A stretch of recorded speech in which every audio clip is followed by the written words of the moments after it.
हमारे सुखदेव जी कहते हैं, परीक्षित गोपिकाओं के नृत्य और वादन की, श्री कृष्ण संगीत की स्वर लहरियां ही आज भी संसार को कर रही हैं। आज जहाँ संगीत में रस है ना, जहाँ नृत्य में रस है कि उसे झंकृत हुआ था, वहां से स्टार्ट हुआ था, वहां से आरंभ हुआ था, हो रहा है।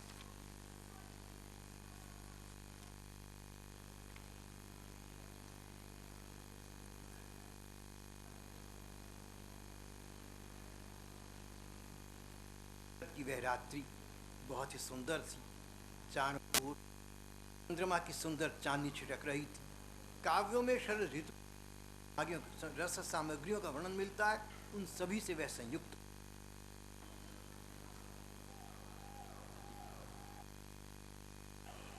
पूरी रात रास रस वितरण, रस वितरण करना भगवान का स्वभाव है। तैत्तिरेय उपनिषद की वेदों की एक पंक्ति है, एक ऋचा है, रसो वै स। भगवान रस हैं, रस स्वरूप, रसाणव है, रस के सागर,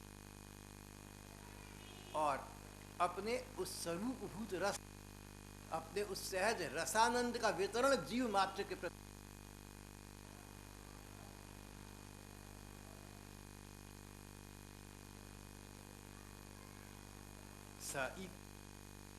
श्याम परम ब्रह्म ने देख मैं एक हूं, तो मन में कामना जागी, स एकाकी न रमते, वेदवाणी निराकार ब्रह्म है ना, वो भी अकेले में उसका मन नहीं लगता। स एकाकी न रमते, तो उसको आवश्यकता है। क्या आवश्यकता है? आवश्यकता तो आपकी हमारी भी है, तक अपनी आवश्यकता मान नहीं पाई, इस बात तक सीमित रह गए। अपने घर, अपने भजन पूजन पचन, इसी में सीमित रह गए, संतुष्ट हो गए। गोपिकाओं की वंशी ध्वनि हुई तो मानो गोपिकाओं के लिए गीतम तदनंग वर्धनम, सारे भगवान की वंशी का स्वर फैल गया था, लेकिन सुना केवल गोपिकाओं ने, वही तो भागी चली आई। अंग्रेजी to hear and to listen, all of us heard but we heeded not, they listened। कर्णों के माध्यम से ध्वनि गोपिकाओं के अंतर हृदय तक अभिनिविष्ट हो गई, भागी चली आई, कृष्ण रस उन्हें प्राप्त हो गया। भगवान का स्वभाव है कि जो है वही दूसरों को देंगे, हम सब दूसरों को वही दे सकते जो हमारे पास है।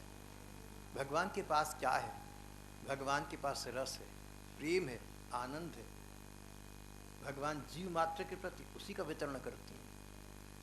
गोपिकाओं की वास्तविकता देखकर, कमल भाव देखकर, उनका निस्वार्थ भाव देखकर भगवान ने उनको अपने रसानंद की प्राप्ति करा दी। इसी का नाम रास महारास या भागवत की पंचाध्यायी का प्रकरण है।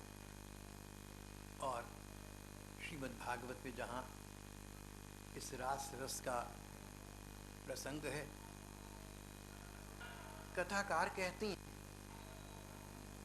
अनुग्रहाय भूतानां देहमास्थितः भजते तादृशी क्रीड़ा या भवेत्। भगवान कृष्ण अवतार लेकर आते ही इसलिए हैं, अवतार लेकर पृथ्वी पर आते ही इसलिए हैं कि क्रियाएं करें जिनको देखकर, कदाचित जिनको पढ़कर जीव मात्र उन भगवान के प्रेम परायण हो जाए। बहुत सी बातों का हमें अनुभव नहीं होता, देखकर, सुनकर या पढ़कर हम उनमें लग जाती हैं। भगवान ने प्रेम लीला की, भगवान ने गोपिकाओं के साथ प्रणय लीला की, इसलिए कि अन्य लोग समझ जाएं, सामने देखकर, सुनकर या पढ़कर किसी भी प्रकार हम समझ जाएं कि जिन गोपिकाओं ने श्री कृष्ण को प्राप्त कर लिया, उनकी भांति हम उनके पथ पर चलें तो प्राप्त कर सकते हैं। जिन गोपिकाओं को श्री कृष्ण ने गोपिकाओं को सनात किया था, वे श्री कृष्ण कहीं चली नहीं गई। सोई लीला हरि करत आजहु नित्य, भागवान कोई पुरख निरख होत कृत कृत्य। प्रभु चैतन्य देव कहा करते थे, स्वयं प्राप्त थे ना, तो अपने अनुभव से कहते थे श्री कृष्ण की रास रस लीला तो आज भी चल रही है। उसके दर्शन, उसमें सम्मिलित होना किसी बिड़ले बड़भागी का काम है। श्रीमद् भागवत का लक्ष्य और उद्देश्य व्यक्ति मात्र को श्री कृष्ण के प्रीतिपूरित रूप की ओर अग्रसर करना है, उन्मुख करना है।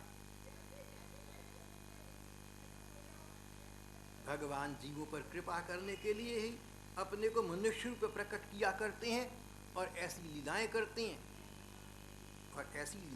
हैं जिन्हें सुनकर जीव उन भगवान के प्रति आकृष्ट हो जाए, भगवत परायण हो जाए। भगवत परायण होना, अपने मन को भगवान में लगाना, मन के अनुरूप अपने तन को, अपने अंग अंग को भगवान में लगाना, अपना सर्वस्व समर्पण करना उन भगवान के लिए। रास लीलाएं पढ़कर, भक्त गाथाएं पढ़कर, अवतारी कथाएं पढ़कर इतना तो समझ आना चाहिए कि ये सब लोग झूठ तो नहीं बोल रहे होंगे। ये सब लोग किस लिए झूठ बोलेंगे? कोई झूठ बोलता है, कोई दंभ करता है, कोई पाखंड करता है, किस लिए करता है? कोई पैसे के लिए करता है, कोई प्रचार के लिए करता है, कोई और लौकिक प्रार्थना के लिए करता है। लेकिन चैतन्य महाप्रभु या मीराबाई, गोपिकाएं या रामकृष्ण परमहंस, गुरु नानक देव, किसके लिए, किसको छलने के लिए भाई? ये तो जब स्वयं थे प्रचार प्रतिष्ठा और पैसे से तब भी बहुत दूर रहे।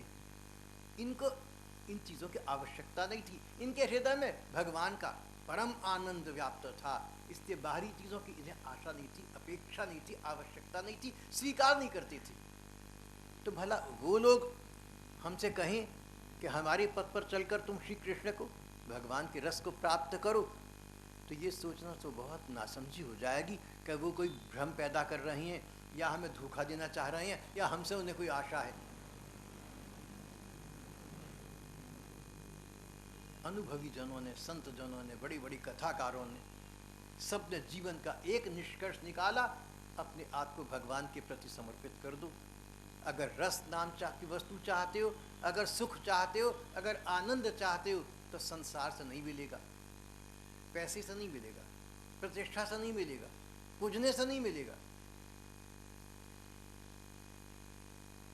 जनसत्ता से नहीं मिलेगा। सुख मिलेगा, स्थायी सुख, आनंद मिलेगा, रस की अनुभूति होगी, तो एकमात्र भगवान के संस्पर्श से होगी। प्रेम देव श्री कृष्ण के प्रति अपने को निछावर कर देना, ये प्रयत्न, ये प्रयास हमारे जीवन की सार्थकता है। सब बहन भाइयों को, हम सब लोगों को भगवान के प्रति अपने को प्रीतिपूरित समर्पित कर देना चाहिए। शेष भी स्वयं संभाल लेंगे। हमने तो उनके प्रति सच्चे मन से अपने आप को अर्पित कर देना है। भगवान का अवतार अपनी लीला दिखाकर सभी लोगों को अपने सुख की प्राप्ति कराना था, ये बताकर रास पंचाध्यायी का भागवत प्रसंग समाप्त हो जाता है। श्री कृष्ण गोविंद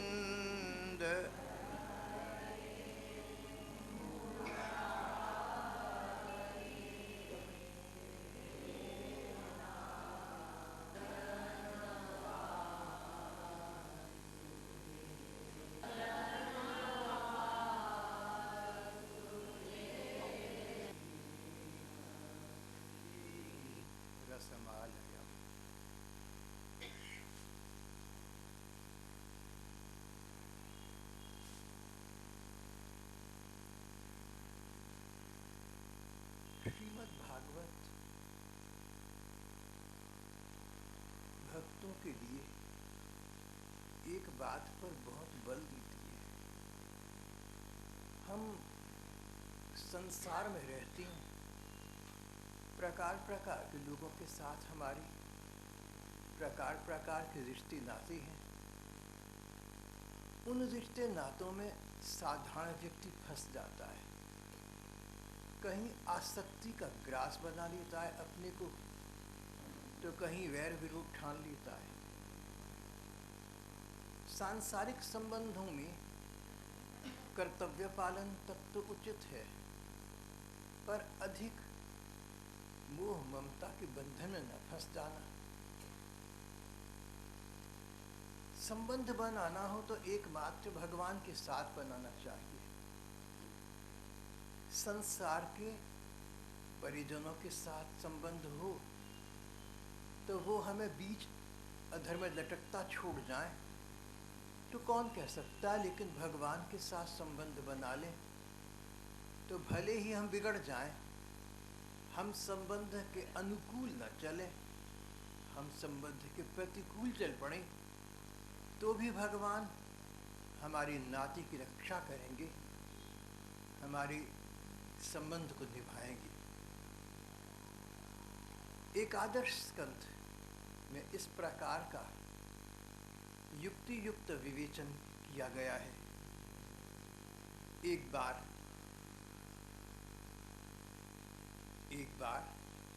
ऋषि मुनियों ने अपना सत्र बिठाया तो कहने लगे कि भाई हमें ये देखना चाहिए कि ब्रह्मा विष्णु और महेश इन तीनों में कौन बड़ा है, कौन बड़ा है, चरित्र की दृष्टि से, स्वभाव की दृष्टि से कौन अधिक है। भृगु जी को भेजा तीनों की परीक्षा लेने के लिए।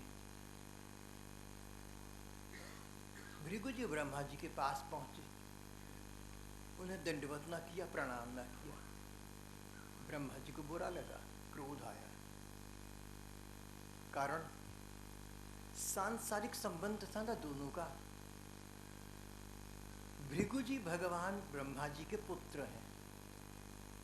ब्रह्मा जी का औचित्य ये था कि पुत्र का काम पिता का सम्मान करना है। इस उद्दंड पुत्र ने मेरा सम्मान नहीं किया, क्रोध आया। फिर विचार आया, चलो अपना बच्चा है, कोई बात नहीं, क्षमा कर दिया। ब्रह्मा जी ने ये लीला ऐसी की कि पहले तो क्रोध मान अपमान का अपने को ग्रास बनाया, फिर अनुचित ममता, मेरा तो पुत्र है ना, चलो कोई बात नहीं, दूसरे का पुत्र होता तो दंडित करते। अपने पराये का ये भेद, ये ममता, माता पिता में इस प्रकार की बच्चों के प्रति जो ममता है, आसक्ति प्रायः देखी जाती है। ग्रंथकार कहते ये ममता तुम्हें ले डूबेगी, क्योंकि जिनके प्रति तुम इतनी अत्यधिक ममता रखते हो, एक ऐसा समय आएगा कि इनकी तुम्हारे प्रति कोई ममता नहीं होगी। यूं भी व्यक्ति को न्याय करना चाहिए। न्याय में संबंध, पारस्परिक संबंध की महत्ता नहीं होती। शिव जी के पास पहुंचे। सृष्टि काल के आरंभ की कथा के अनुसार शिव जी ब्रह्मा जी के द्वारा प्रकट हुए, इसलिए शिव जी और भृगु जी भाई भाई हो गए। शिव जी ने हाथ बढ़ाया, खड़े हुए, मेरा भाई आया है, मिलूंगा। भाई मानो किसी चित्त की किसी अप्रिय वृत्ति में हो, कहता है तुम दा क्या हिसाब है, ता तो तुम वेद की मर्यादा मानते हो ना समाज की मर्यादा। ये कोई तरीका होता है? अपने भस्म रमाई और बैठ गए। शिव जी को बुरा लगा, उनको क्रोध आया, वहाँ से पीछा छुड़ाकर भागे भगवान विष्णु के पास। भगवान विष्णु के वक्षस्थली पर इन्होंने चरण प्रहार किया। भगवान उठ बैठे, बोले ब्राह्मण देवता, कहाँ तो आपके कोमल चरण कमल और कहाँ वज्र जैसी मेरी वक्षस्थली। मैं आपसे क्षमा चाहता हूँ, मेरे द्वारा अपराध हो गया। यूं आपका ये चरण चिन्ह सदा सदा मेरे सम्मान का स्थान बना रहेगा। कथाकार का भाव स्पष्ट है। भगवान विष्णु और भृगु जी का संबंध था, भक्त और भगवान का संबंध, कोई सांसारिक संबंध नहीं था।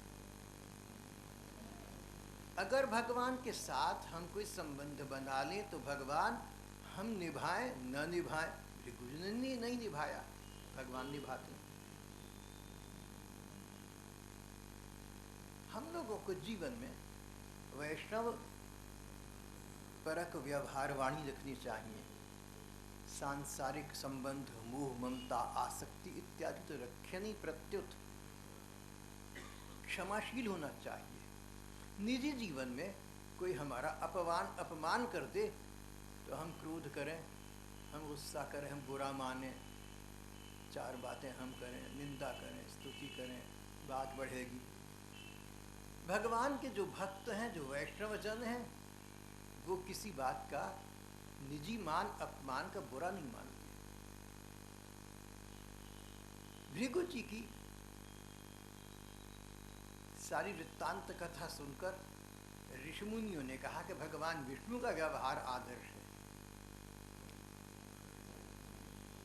यहाँ एक बात ध्यान में रखनी चाहिए। ऐसा नहीं समझना चाहिए कि शिव जी या ब्रह्मा जी को सचमुच क्रोध आ गया। शिव जी हों या ब्रह्मा जी हों, ये तो अपने को भगवान की लीला के पात्र मानते हैं। तो लीला में, नाटक में जो अधिकारी ने कहा, जो बड़े अधिकारी ने कहा, अभिनेतागण वैसा रूप धारण कर लेते हैं, नट नटिए वैसी बोली बोलते हैं। भगवान के इस नाटक में ब्रह्मा जी और शिव जी, उन्होंने अपनी अभिनय की ये भूमिका निभाई। यूं भी मन ही मन वो चाहते थे, वो जानते थे कि हम दोनों ऐसा व्यवहार करें कि भगवान विष्णु का व्यवहार हमसे अधिक अच्छा लगे। शिव जी और ब्रह्मा जी भगवत भक्ति का ये अनूठा उदाहरण है। अगर भगवान के साथ नाता बनाए, ना निभाएं हम, तो भी भगवान निभाएंगे। महाभारत युद्ध में भगवान कृष्ण के कारण पांडवों को विजय मिली। बहुत अरसे के बाद अर्जुन भगवान कृष्ण को मिलने द्वारका गए। वहां एक ब्राह्मण रो चिल्ला रहा था कि ये अर्जुन आदि पांडव कैसे हैं, मेरे बच्चे होकर मर जाते हैं, रक्षा नहीं कर पाते। अर्जुन निकल कर आए। मैं दोबारा कहूंगा, ब्राह्मण रो चिल्ला रहा था, बोला अर्जुन आदि के सखा और स्वामी कृष्ण, उनकी द्वारकापुरी महाराजा उग्रसेन की राजधानी, मेरे बच्चे होकर मर जाते हैं, ये कैसा अन्याय है। जहाँ पर प्रजा कष्ट पाती हो वहाँ राजा का दोष होता है, और हमारा तो राजा है इस प्रकार दायित्वहीन। अर्जुन बोले, ब्राह्मण देवता आप चिंता न करें, आपके बच्चे को मैं बचाऊंगा, मर भी गया तो लेकर आऊंगा। ब्राह्मण ने कहा, अर्जुन तुम क्या कृष्ण हो? अरे भगवान कृष्ण नहीं कर सके, बोले मैं कृष्ण नहीं अर्जुन हूँ, इसीलिए कहता हूँ करूँगा, लेकिन समय आया तो न कर सके, होने वाला बच्चा मृतक, समाप्त हो गई बात। अर्जुन ने कहा था कि अगर मैं बच्चे को न बचा सका तो आत्महत्या कर लूँगा, अग्नि में जलकर मर जाऊँगा। क्या करते? अग्निदाह के लिए तैयार हुए तो परम सखा भगवान आ गए। अर्जुन ऐसा मत करो। अर्जुन ने अभिमान में भरकर जिन भगवान का एक प्रकार से अपमान किया, मैं कृष्ण नहीं हूं, वही कृष्ण उसी अर्जुन से बोले चलो मेरे साथ। और एक ऐसे स्थान पर गए, यमपुरी से भी अलग एक दूर सुदूर स्थान, अंधकारमय। अर्जुन तो घबरा गए थे, और वहां से ब्राह्मण के बालक को वापस ले आए। भगवान ने मित्रता निभाई, भगवान ने संबंध निभाया। हमारे महात्मा कहते हैं कि तुम भगवान के साथ कोई संबंध बना तो लो, और उस संबंध का स्मरण बनाए रखो। स्मरण बनाए रखना बड़ा आवश्यक है। अब हम कहें कि हमने तो भगवान के साथ संबंध बनाया है, कोई कहे कि मैं भगवान को स्वामी मानता हूँ, मैं भगवान को पिता मानता हूँ, मैं भगवान को माता मानता हूँ, कोई कहे कि मैं भगवान को पति प्रियतम मानता हूँ या मानती हूँ। तो प्रश्न ये कि जहाँ पर श्री कृष्ण का आप चित्र या मूर्ति दिखे तो आपको विचार आना चाहिए कि ये मेरे पिताजी का चित्र है, ये मेरे पति देव का चित्र है। एक थे ऐसे महात्मा, गौड़ीय संप्रदाय में थे, भगवान कृष्ण को अपना पति प्रियतम और अपने आप को उनकी प्रेयसी पत्नी मानते थे। भक्तों के साथ मंदिर में गए, श्री कृष्ण का मंदिर था, खड़े मुस्कुरा रहे थे मूर्ति रूप में। इन भक्तों ने नीचे को निगाह कर ली, ये क्या हो गया?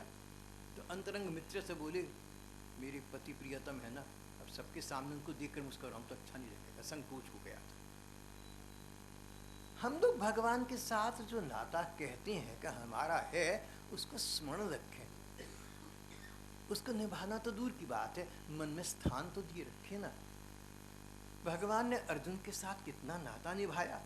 अर्जुन को वापस आकर विचार आया कि अरे देखो मेरी मूर्खता, मेरे अपने बच्चे अश्वत्थामा ने मार दिए थे, उनको तो बचाकर ना ला पाया, और मिथ्याभिमान में भरकर मैंने ऐश्वर्य का, साम्राज्य का अधिपति होने पर कितना अहंकार, कितना दर्प किया। अर्जुन ने कहा, यत्किंचित पौरुषाम पुंसामेव कृष्णानुकंपितम। जहाँ जहाँ कहीं पौरुष है, जहाँ जहाँ कहीं बल या शक्ति है, वहाँ वहाँ ये श्री कृष्ण की कृपा का रूप है, नहीं तो हम क्या हैं।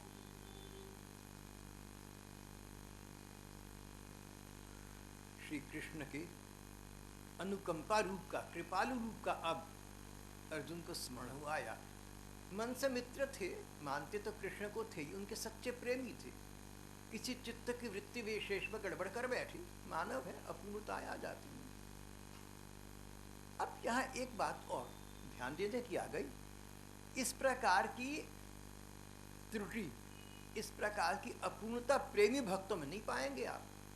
अर्जुन में तो हो गई, लेकिन चैतन्य देव में नहीं होगी, गोपिकाओं में नहीं होगी, उद्धव जी में नहीं होगी। जहाँ भगवान के प्रति कांता भाव का संबंध है, सर्वस्व समर्पण का संबंध है, जहाँ पर भगवान के साथ कोई एक संबंध नहीं, सर्वस्व संबंध है, पति प्रियतम भी यही है, वहाँ इस प्रकार की भूल भी नहीं हुआ करती।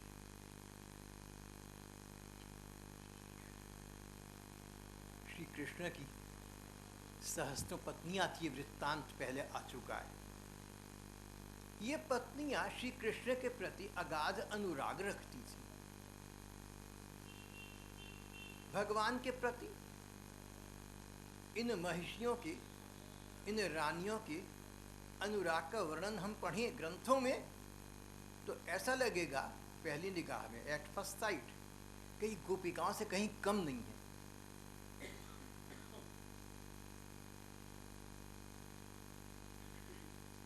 श्री भगवान राजकाज से निवृत्त होकर संध्या काल घर को वापस आ जाती, सुबह देर प्रातः सुधर्मा सभा में, राजसभा में जाती,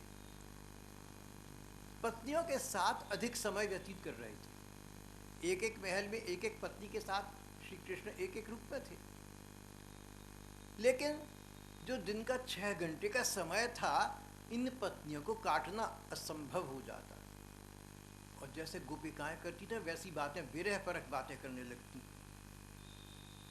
अरे समुद्र, तुम रात भर क्यों गरजते रहते हो? इसीलिए ना कि तुम्हें श्री कृष्ण का स्पर्श प्राप्त नहीं होता। सागर, तुम्हारी उपमा गंभीरता से दी जाती है, लेकिन तुम्हारी लहरें बांसों उछलने लगती हैं। श्री कृष्ण के प्रति तुम्हारा आकर्षण ही इस प्रकार का है, और उन्हीं श्री कृष्ण ने तुम्हारी भर्त्सना कर दी, वे तुम्हारे प्रेम का सत्कार नहीं करते। रात के समय चंद्रमा में एक पीली मात दिखाई देती है। पत्नियां कहती, चंद्रदेव, क्या तुम्हें राजयक्ष्मा हो गया? क्या तुम्हें क्षय रोग हो गया? क्या तुम्हें तपेदिक हो? तुम पीले क्यों पड़ गए? अवश्य श्री कृष्ण का विरह तुमसे सहन नहीं हो सका, तुम कृष्ण प्रेम के रोगी हो। बादल वर्षा करते तो पत्नियां कहती थीं कि बेचारे रो रहे हैं, श्री कृष्ण के अभाव में हमारी भांति इनके अश्रु थमते नहीं।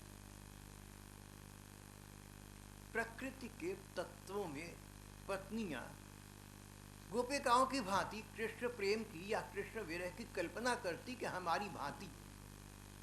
इतना अनुराग था उनका श्री कृष्ण के प्रति। पाद संवाहनम आदि भी भगवान पास होते तो ये उनकी चरण सेवा आदि किया करती थी पूरे पूरे मनोयोग से। लेकिन जगद गुरु भर्तृबुद्धया, सर्वात्मा भगवान के प्रति, जगतपति भगवान के प्रति इन पत्नी की बुद्धि क्या थी? ये हमारे विवाहित पति हैं, स्वकीय भाव। पत्नी कितनी भी पतिव्रता क्यों न हो, पति से संतान आदि के संरक्षण की आशा तो रखती ही है। गोपिकाओं के जीवन में श्री कृष्ण से कोई आशा नहीं थी। चाहिए तो कृष्ण, अधिक चाहिए तो श्री कृष्ण के मन का तोष, श्री कृष्ण प्रसन्न रहें। हम तो चाहती हैं, गोपिकाएं तो चाहती हैं कि श्री कृष्ण का सेवा सुख हमें प्राप्त हो, श्री कृष्ण का संग सुख प्राप्त हो, हमें बहुत प्रसन्नता होगी। पर कृष्ण अगर हमारा सेवा सुख नहीं चाहते, श्री कृष्ण अगर हमारा संग सुख नहीं चाहते, तो जहाँ सुख प्राप्त करते हैं वहाँ रहें, हम उसी में संतुष्ट हैं। स्वकीय भाव में परकीय भाव में बड़ा अंतर है। ये पत्नी भगवान के प्रति अनुरक्त तो थी, उनके 6 घंटे के विरह को सहन न कर पाती थी, उन्मादिनी होकर प्रलाप करती थी, लेकिन गोपियों वाली निर्मलता तो नहीं थी। इसीलिए गोपिकाओं को विश्व प्रेम में भगवत प्रेम का परम आदर्श कहा गया है।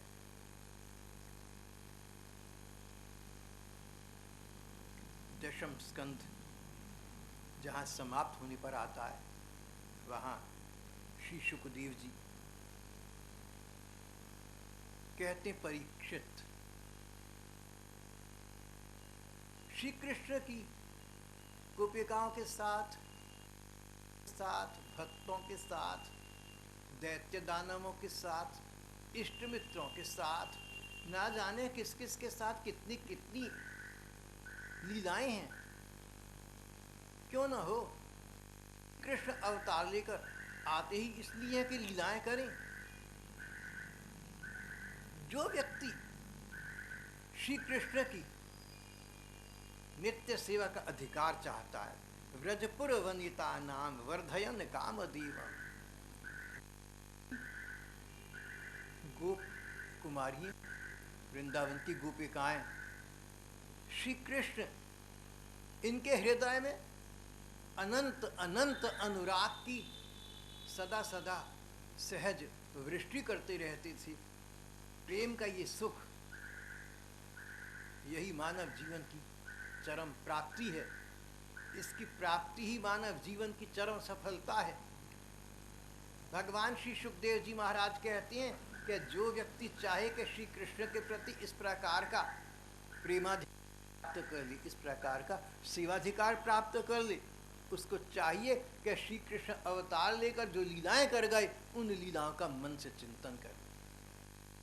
श्रवण पर्याप्त नहीं है, पठन पाठन पर्याप्त, मन से चिंतन करे। मन की आँखों से अपनी आँखों के सामने, मन की आँखों से अपने सामने भगवान की लीला स्फुरित करे, भगवान ऐसा देखे। जैसे हम कोई सामने चलचित्र चल रहा हो पर्दे पर, टेलीविजन पर, देखते हैं, दृश्य स्वयं बदलते रहते हैं, हम देखते रहते हैं। इस प्रकार भगवान ने जो प्रकार प्रकार की लीलाएं की हैं, इसीलिए तो कि भक्तजन उनका सुख लाभ उठा सकें। श्री सुखदेव जी कहते हैं कि इसी प्रकार चलचित्र की भांति, ये हमारी चलचित्र वाली भाषा समझाने के लिए, तो इस प्रकार हम श्री कृष्ण की लीलाएं श्रवण कर, पढ़कर, सुनकर उनका लाभ उठाएं। मन की आँखों से उनका चित्रवत अवलोकन करें, चल चित्रवत उनका अवलोकन करें, तो लीला में डूब जाने से एक दिन हमें भी लीला रस की प्राप्ति होगी और श्री कृष्ण अपने चरणों में हमें स्थान प्रदान कर देंगे। श्रीमद् भागवत का 10वां स्कंध सबसे लंबा, सबसे बड़ा है। इस प्रकार की प्रेरणा प्रदान कर स्कंध समाप्त हो जाता है। 11वें स्कंध का आरंभ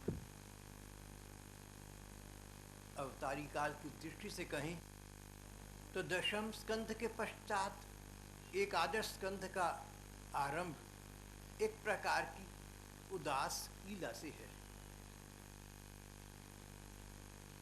श्री भगवान 125 वर्ष इस पृथ्वी पर प्रकार प्रकार की लीलाएं करने के अब वापस जाना चाहते, अपने धाम को जाना चाहते।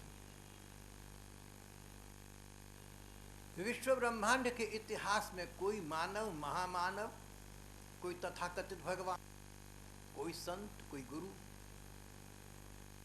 महापुरुष ऐसा नहीं हुआ जो अपने निज धाम वापस जाने की नीति निर्धारित करी। श्री कृष्ण अपने नित्य धाम से आए थे और अब अपने नित्य धाम को वापस जा रहे हैं। वापस जाने की उन्होंने भूमिका बनाई।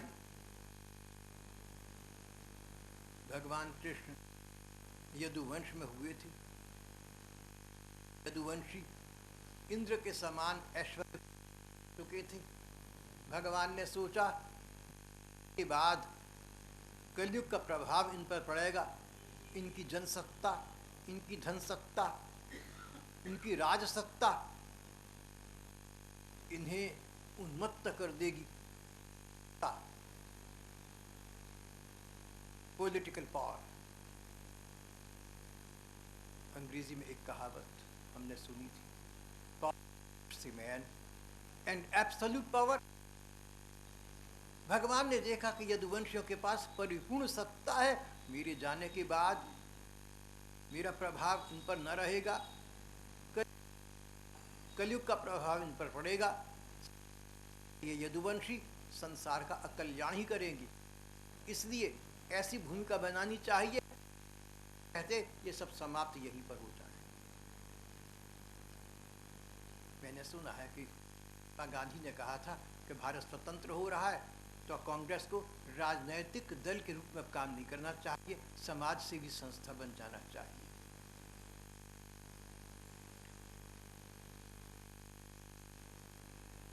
ऐसी स्थिति बनी कि भगवान कृष्ण के अपने पुत्र राजकुमार एक बार कुछ ऋषियों तो परिहास करने के राजकुमार को एक महिला का रूप बनाकर छिपाकर ऋषियों के पास गई। ब्राह्मण, इसके संतान होने वाली है, संकोच करती है, आप बताइए कि इसके लड़का होगा या लड़की। भगवान की लीला है ना, शांत, उनको क्रोध आ गया। ये ऋषि भक्त के पात्र के रूप में इस समय अभिनय कर रहे थे, तो क्रोध का अभिनय किया, मूसल होगा मूसल, और मूसल हुआ। उससे बाद में यदुवंश का विनाश हो गया। आप कैसे निष्क्रिय वृत्तांत आगे आ जाएगा।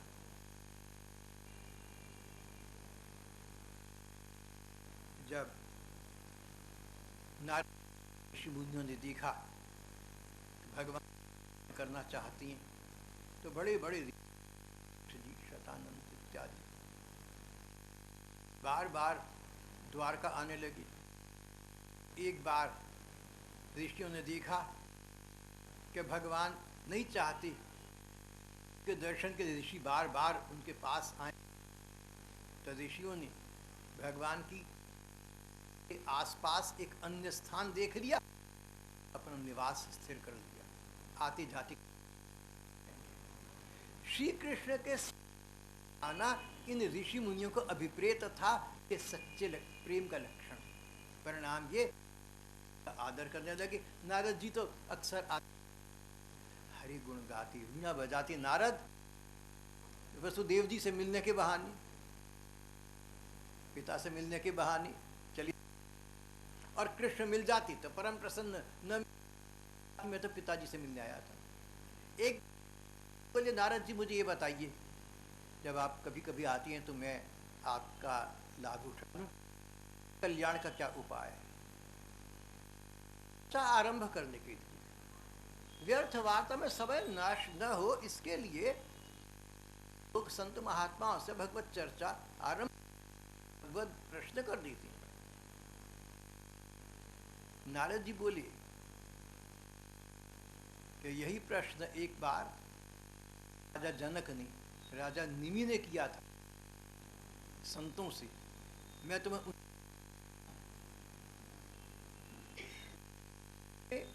पूर्व काल में राजा भरत हुए, जिनके नाम से हम आप या भारतीय कहलाती हैं। भरत के 9 में संत विरक्त हो गए थे। ये 9 भाई विरक्त हो गए तो योगीश्वर कहलाती। इन्होंने भगवान योग प्राप्त कर लिया था। भाई जहां तहां एकत्र करती, अगर कहीं भगवत भक्ति का उचित पात्र दृष्टि तो चाहे वो राजा महाराजा क्यों ना हो, कहीं चली जाती थी। और भक्ति इच्छा ना हो तो निर्धन के भी नहीं जाते। क्यों नहीं देखा कि राजा निमि भगवान के प्रति पहले से भक्ति भाव पूर्ण है, तो भक्ति का सुख आदान प्रदान करने पर महाराजा धीराज के दरबार में महाराज ने देखा, अरे नारायण परायण भगवान के भरोसे ही रहते हैं, ये तो भगवान के चरण शरण में रहते हैं। तो जो भगवान के शरण में रहते, इनके चरण हमारे द्वारा आराध्य हैं। जिन्होंने भगवान के चरणों की शरण ग्रहण कर ली, चरण हमारे लिए आदरणीय हैं। महाराजा धीराज ने परम उचित सम्मान किया, उनसे 9 योगीश्वर देव प्रश्न कर दिए। भगवत चर्चा सुयोग एक सुंदर अवसर था। राजा निमि ने प्रश्न किया था जो नारद किया, परम क्या है यदि न श्रुत। महाराज अधिराज ने कहा, योगीश्वरों, अगर इस प्रश्न का उत्तर जानने के थोड़े से भी योग्य हो तो आप प्रकाश हमें प्रदान करें। बुद्धिमान राजा थे, समझदार व्यक्ति, प्रश्न करना जानते थे।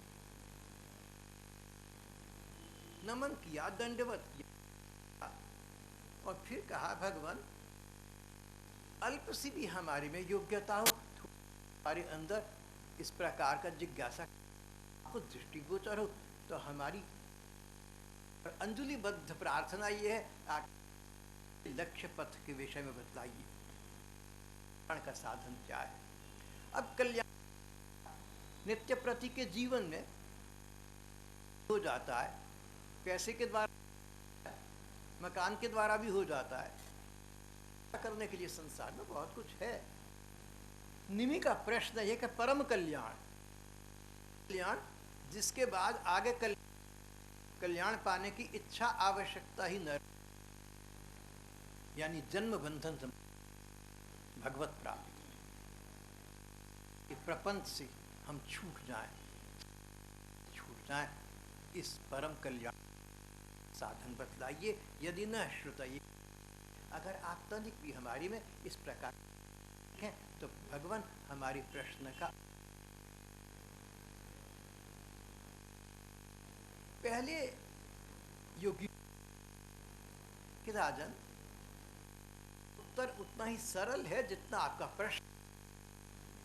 भागवत धर्म का पालन कर, भागवत शब्द का मतलब भगवान की ओर ले जाए, जो वस्तु भगवान जाए भागवत है, चाहे वो टेप क्यों न या पुस्तक। जो व्यक्ति भगवान सुखदेव जी स्वयं परम भागवत की ओर ले जाए। वो भागवत धर्म जो हमें भगवान की ओर अग्रसर, भगवान की ओर हमें उत्प्रेरित करे। भागवत धर्म का पालन करो। भाग करना बड़ा सरल सा काम है, इसमें नहीं है, इसमें रुपए नहीं है, इसमें कोई शरीर की या कष्ट की क्रिया नहीं है, या घर बैठे का सौदा है, घर बैठे बैठे पालन कर सकते हो। कैसे करें? की बात अपने स्वभाव आवश्यकता के अनुसार जीवन में जो कर्म करते हो ये समझ, इनका फल जो बुरा हमारे लिए अच्छा, क्योंकि कर्म कराने वाली शक्ति भगवान है वाली। इसको कहते हैं कर्म ना, भक्ति भाव की भाषा में इसे कहते हैं ऐसा कर्म जो अर्पण कर दिया। कहा तदर्पण कर्म का आश्रय लो। भगवान अनेक लीलाएं कही हैं कि कोई भी मानव उनका भगवान की लीलाओं के अनुरूप नाम पड़ गए हैं। गौओं को पालन, गौओं की रक्षा करते हैं गोविंद, मुरली धारण करते हैं मुरली मनोहर, वर्ण है और सुंदर तो श्याम सुंदर, वर्ण है तो कृष्ण। भगवान और लीलाओं के अनुरूप उनके अनेक, व्यक्ति को चाहिए का चिंतन करे, उन नामों, उन लीला परख नाम, लीला का चिंतन कर विचार करे। भगवान का नाम लिया गोविंद तो मन में सोचे कि से घिरे हुए हैं और बाल बाल इन गैयों को, इस बछड़ों को लेकर उनमें जा रही हैं या वहां से आ रही हैं, तक स्मरण करें तो भगवान की इस का अपनी मन की आंखों से ध्यान करें।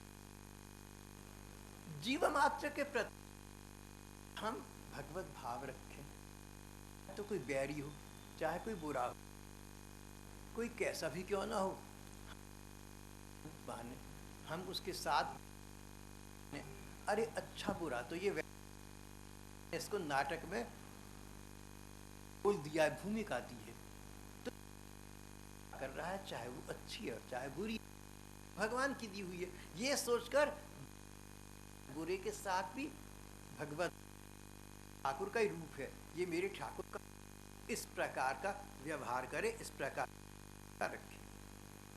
भगवान करना हो तो मुक्त कंठ से कीर्तन पास में, कल रात संकीर्तन 2.5 घंटे हुआ, मुझे तो बहुत, सब लोग बड़े भक्ति भाव पूर्वक कर,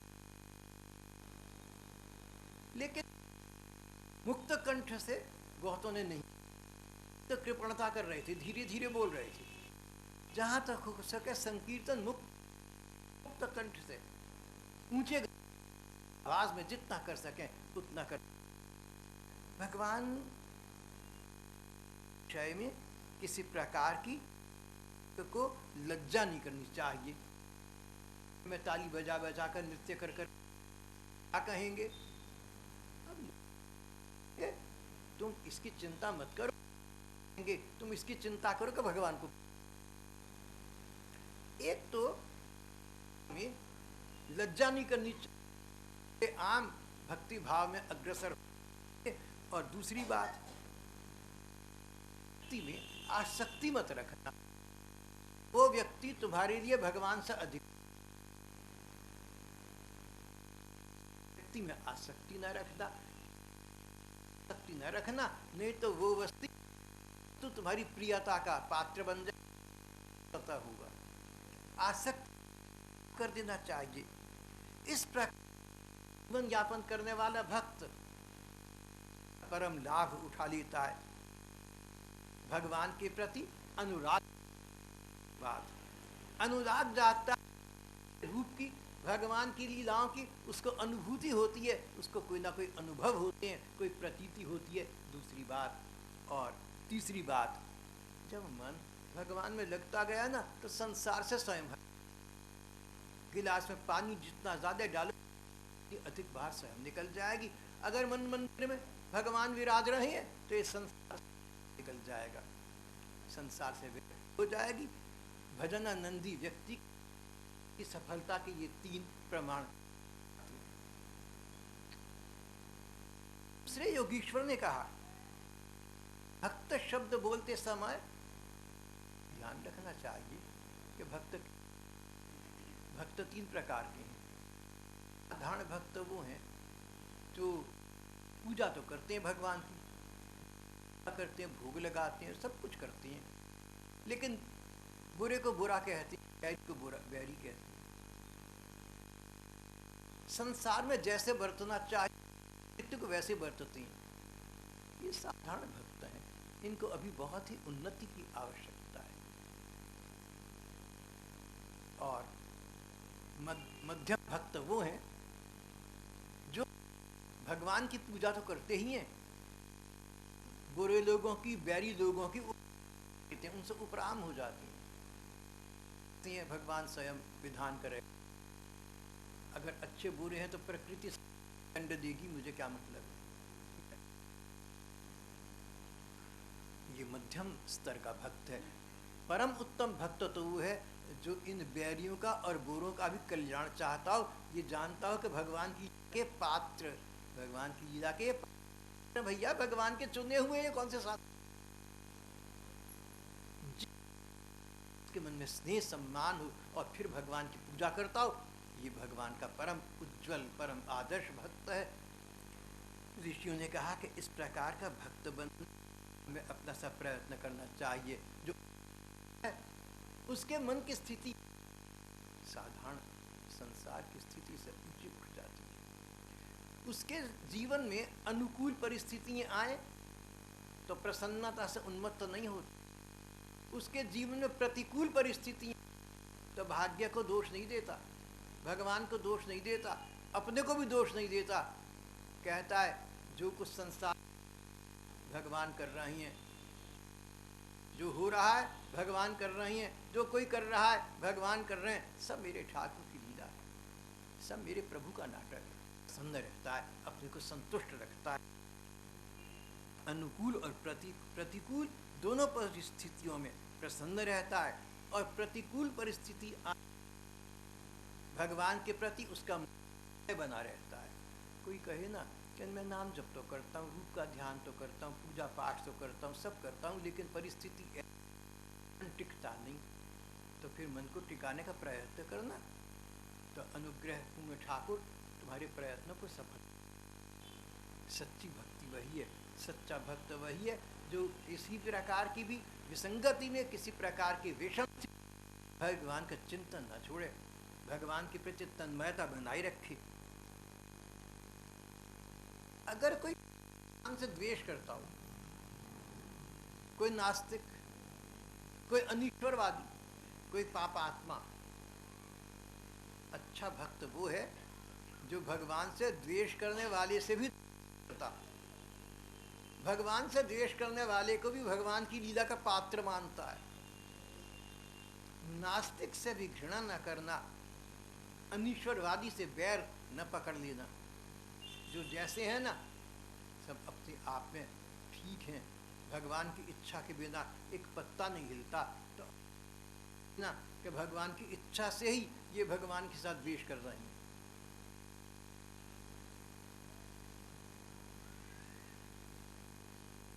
भागवत के इस भाव के आधार पर एक सत्य घटना मैंने कहीं पढ़ी सुनी थी।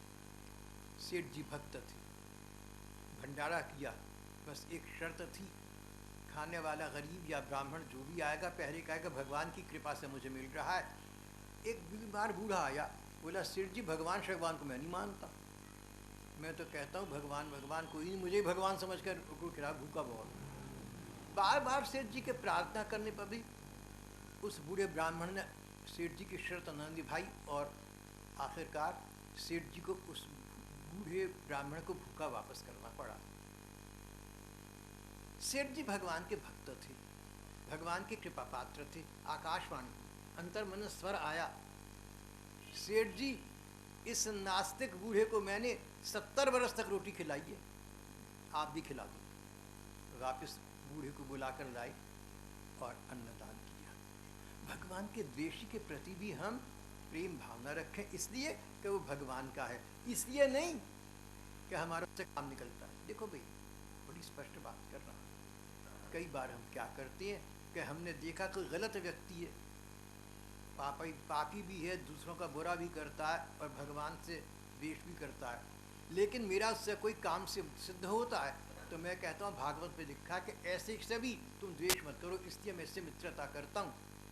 भगवान अंतर्यामी है ना, अगर हम अंदर से कुछ और बाहर से कुछ करेंगे तो अंतर्यामी ठाकुर हमारे मन को देख लेंगे। इसलिए भगवान का न्याय मानकर, भगवान का नाटक, भगवत द्वेषी से भी प्रेम और सम्मान का व्यवहार करना चाहिए। योगीश्वरों ने कहा कि उत्तम भक्त का एक लक्षण है, अपने और पराई में भेद नहीं होता। एक बेटा किसी दूसरे का है, एक बेटा आपका है, और एक को प्रवेश मिलना है तो आप सोचते हैं कि जो सुयोग्य है, जिसको अधिक आवश्यकता उसको मिल जाए, तो दूसरे वाले को ज़्यादा आवश्यकता तो उसको मिल जाए, मेरी बेटी को ना भी मिले। अपने पराये का भेद न रखना, क्योंकि जितने जीव, आपका बेटा है और चाहे दूसरे का बेटा है, दोनों में जो जीवनी शक्ति है वो स्वयं भगवान ही है। जब तक कोई व्यक्ति जीवित है, उस पर प्राण शक्ति है, तभी तक तुम उसे अपना मानते हैं। किसी व्यक्ति से प्राण शक्ति का विसर्जन हो जाए तो हम उसे अग्नि के सुपुर्द कर देते हैं। तो अपना हो या पराया हो, दोनों में एक ही प्राण शक्ति है, दोनों में एक ही जीवंत शक्ति है, दोनों में एक ही जीवात्मा है, दोनों परमात्मा का समान रूप से अंश है। हमें दोनों के साथ समान व्यवहार करना चाहिए। इस प्रकार योगीश्वरों ने राजा नीमि को समझाया, और फिर उन्होंने कहा कि अगर ये कहो कि ये सारी बातें आसान नहीं हैं, बड़ी कठिन है, तो योगीश्वरों ने कहा इसका उत्तर भी सरल है। गोपिकाओं के जो कांत श्री कृष्ण है ना, रासेश्वर भगवान वृंदावन विहारी, उनका स्मरण करने से व्यक्ति की बुद्धि स्वयं निर्मल हो जाती है। कारण श्री कृष्ण प्रेम देव, गोपिका कांत श्री कृष्ण का स्मरण करें तो प्रेम देव श्री कृष्ण का स्मरण करते करते हमारे हृदय में उनके प्रति प्रेम का दीप उद्दीप्त होने लगता है। और जैसे जैसे भगवत प्रेम का हृदय में प्रकाश होता है, तैसे तैसे ये जो माया मोह और भेदभाव का अंधकार है, ये समाप्त होता जाता है।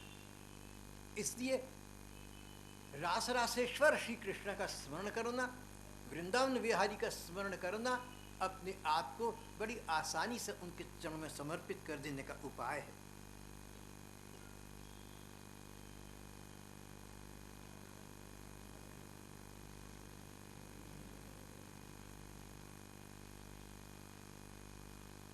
यहाँ पर हम इस प्रसंग को आज विश्राम देते हैं, शेष प्रसंग कल होगा। श्री कृष्ण